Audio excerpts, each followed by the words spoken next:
Good morning, everyone. It's Julie at the Paper Bag Lady One, and I wanted to show you a junk journal that I made yesterday.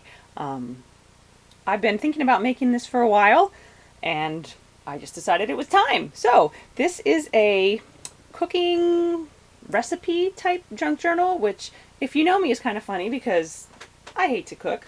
I mean, I really hate to cook. I don't do it much because I hate it. But I had all this great stuff, and this is not for me to keep, so, you know.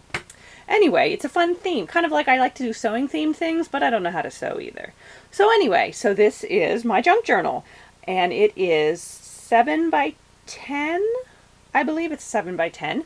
And what I did was used the cover of an old cookbook, which I believe was, I think it said like the 1912 version on the inside or something like that. So I don't know when it was originally published, but this particular one was from 1912.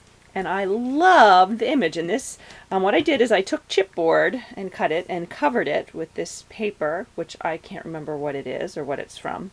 And then I put the actual cover of the cookbook, and I loved the way it was all grungy and kind of ripped and everything. Like, I didn't do any of that distressing. That is the way it looked when I got it. And I don't even remember where I got it, although it's from Ohio, so I have to wonder if maybe this came from a box of stuff from my mother-in-law. I'm not sure. But anyway, I love the image, and I kind of went back and forth for a long time about what to do on this cover, if I wanted to add anything, any of my doilies or anything, and in the end, I just loved the way this looked so much that I decided not to do anything else to it, other than just bind it. And then what I did for the binding is I used like a spiral, like you would use on a spiral notebook, and I am a recycler to the end, because that actually came from one of the teacher's edition textbooky things that I got from my daughter's school from the recyclables. And rather than just cutting that off when I wanted to recycle the paper part of it, I actually just sort of twisted it and unwound it and kept it. And I have a whole bunch, some that are metal and some that are plastic in different colors, to use for junk journals and stuff. So yay for recycling! So I used that, and then I just tied some different bits of ribbon and lace on that. And then this is some, as you can tell, some very old metal measuring spoons that I probably got at the Salvation Army or some thrift store. I like to collect those and dangle them off of cooking things. So that's what that is. And so here is the junk journal. Let's go inside. It's not really very fancy. There's not a whole lot to it because I wanted to keep it so that you could actually write in it and use it. But anyway, let me see, can I back out at all? Whoops, sorry, there you saw my finger. Okay, so anyway, so on the inside I just covered it with, whoops, wrong way. Covered it with more paper on this side. I made a little pocket and then just stamped some recipe stamps on some craft cardstock and put some doilies and vintage buttons in the corner. And I like the way they look on here. They're on all the little tab dividers. However, I am afraid it's going to make it harder to write on some of the pages, but they're hot glued down, so it's too late to do anything about it now. They'll have to live. I don't think it'll be too bad. So what I did is I made these little dividers, and this paper is the Life Stories, I believe, by My Mind's Eye. I love this paper. I think I have 3 or 4 paper pads of it. Maybe just 3. Well, maybe just 2.25 now because I've used a lot. Anyway, and then I just used the Tim Holtz, I can't remember what it's called. I just looked it up last night and I can't remember what they're called.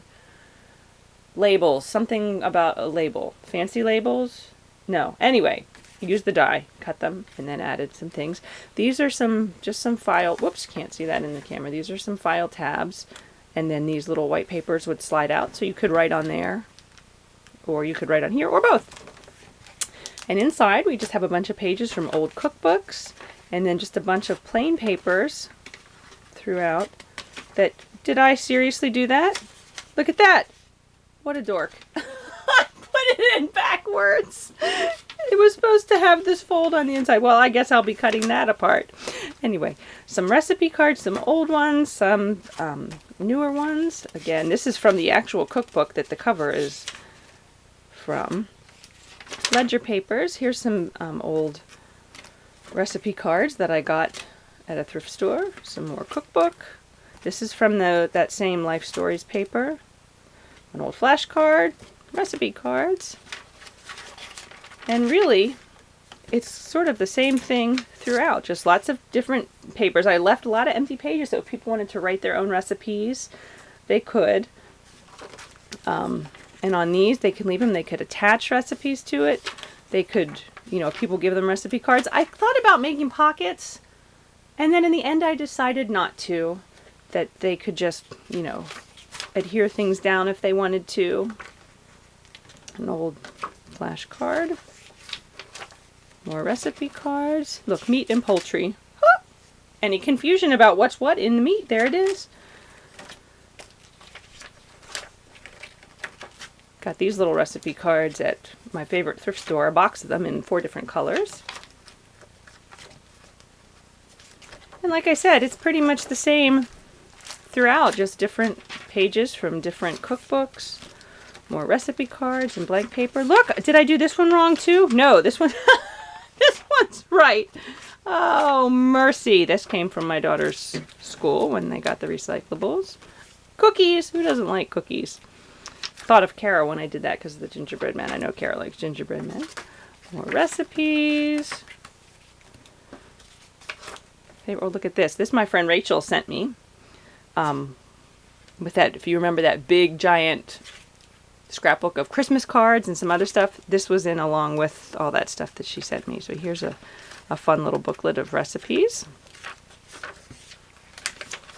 And more of the same and the same, and the 4th divider. Vegetables. More from the original book that the cover came from. Sweet potato croquettes. I always want to say croquets, that's wrong. German potato slaw. Whole wheat bread. Yum. Oh, and these, I forgot about these. These are also from the Life Stories paper, and that sort of folds out. This is a recipe name from the kitchen of to write your recipe on. I like this. There should always be a place for cheese. That makes me laugh. And eggs. So vital. So valuable. More cards. More flashcards, ledger paper, and here's the last divider. Whoops. More recipe cards. Potatoes, new. Potatoes, sweet. Pumpkins and winter squash. These really would be fascinating to read if I take the time to read them. Here's the last one. Oh, I did that one right too. There's pan. Here's another one, little things. Oh, here's other notes. So you could write your foods, overall impressions. Not my thing.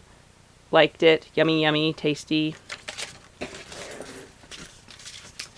And more papers, more recipe cards.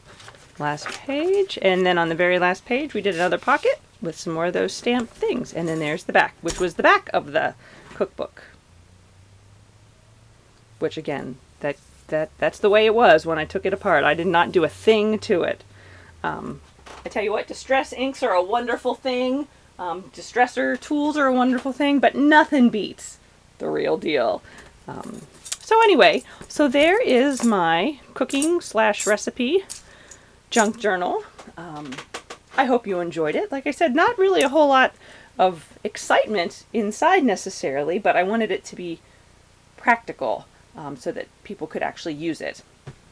So I'd like to hear what you think. If you have any comments or suggestions or how I could improve things, I'd love to know. Thanks again, everyone, for watching, and I hope you all have a great day.